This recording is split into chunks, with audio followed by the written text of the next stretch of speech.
असेल, जिल्हा परिषद असेल, पंचायत समिती असेल, तहसील असेल, कोणाचा कंट्रोल आहे? सर्वसामान्य माणसाची त्या ठिकाणी कामं होत.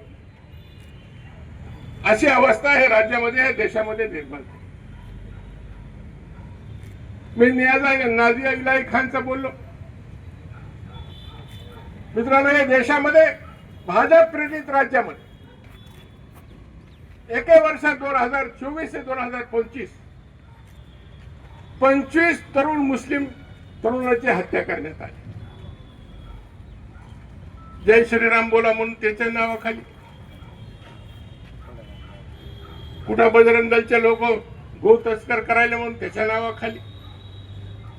म्हणजे याला कायदा घेण्याचा अधिकार यांच्या हातामध्ये आहे.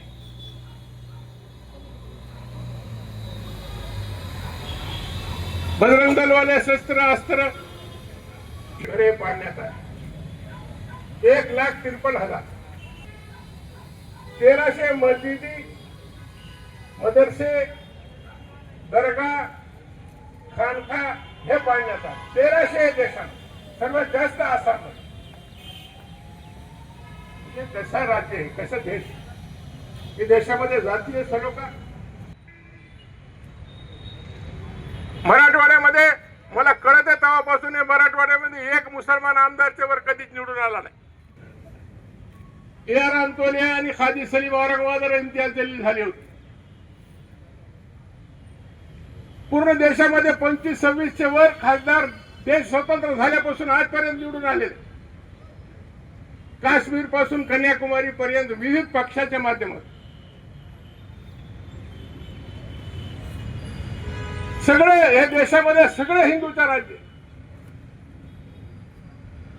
सर्व ठिकाणी महत्वाच्या पदावर मला कळत आहे तसं SP कलेक्टर तर कोणी मुसलमान मला दिसला नाही परभणी.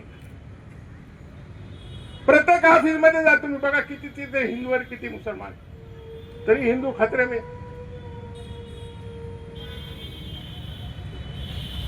हिंदू खतरे में है. जाधव कौन खतरे में? इनकी कुर्सियां खतरे में. असं बोलल्याशिवाय तरुण पिढीच्या डोक्यामध्ये जातीवादाचा विष जात नाही. अशा प्रकारचं हे देशामध्ये वातावरण तयार करून सातत्याने निवडून यायचा एक मोठा षडयंत्र हे भारतीय जनता पक्ष आणि यांचे मित्र पक्ष. आणि भविष्यामध्ये आमची तर मागणी राहणार आहे की काँग्रेस पक्षाने स्वतंत्र निवडणुका लढवायची.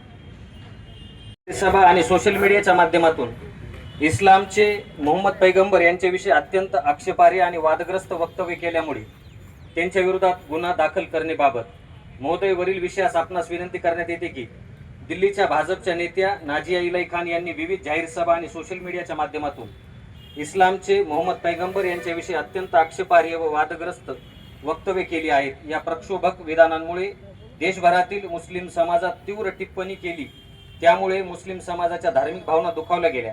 या वादग्रस्त विधानामुळे त्यांच्यावर देशात व महाराष्ट्रात अनेक ठिकाणी FIR गुन्हे दाखल करून त्यांच्या अटकेची मागणी करत विविध शहरात मुस्लिम संघटनांनी मोठी आंदोलने केली आहेत. परंतु अद्याप पावतो त्यांच्या विरोधात आतापर्यंत गुन्हा दाखल झालेला नाही.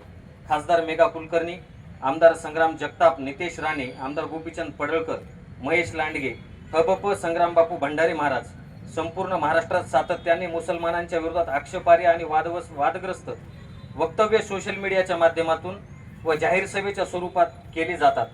भाजप प्रणित राज्यांमध्ये विविध ठिकाणी मुस्लिम समाजाचे जून 2024 ते 25 या 1 वर्षाच्या कालावधीमध्ये आज पावतो 1300 मस्जिद, मदरसे, दर्गा अशी धार्मिक स्थळे पाडण्यात आली असून आणि मुस्लिम समाजाचे 1,53,000 घरे कोणतीही कारणे दाखवून पाडण्यात आली आहेत. त्यामुळे संपूर्ण देशात 7,38,000 मुस्लिम लोक बेघर झाले आहेत. देशामध्ये विविध ठिकाणी दररोज 4 वेळेस मुस्लिम विरोधी प्रक्षोभक व आक्षेपार्ह असे हेड स्पीच बजरंग दल, विश्व हिंदू परिषद इत्यादी संघटनेमार्फत केले जाते.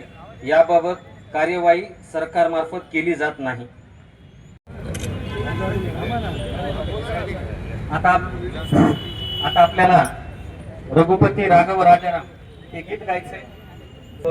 राजाराम पतित पावन सीताराम रघुपती राघव लित दयाचा ऊन उठवावे जगाला प्रेमार पावे सदा जे अर्थ अति विकल जयांना गांजती सकल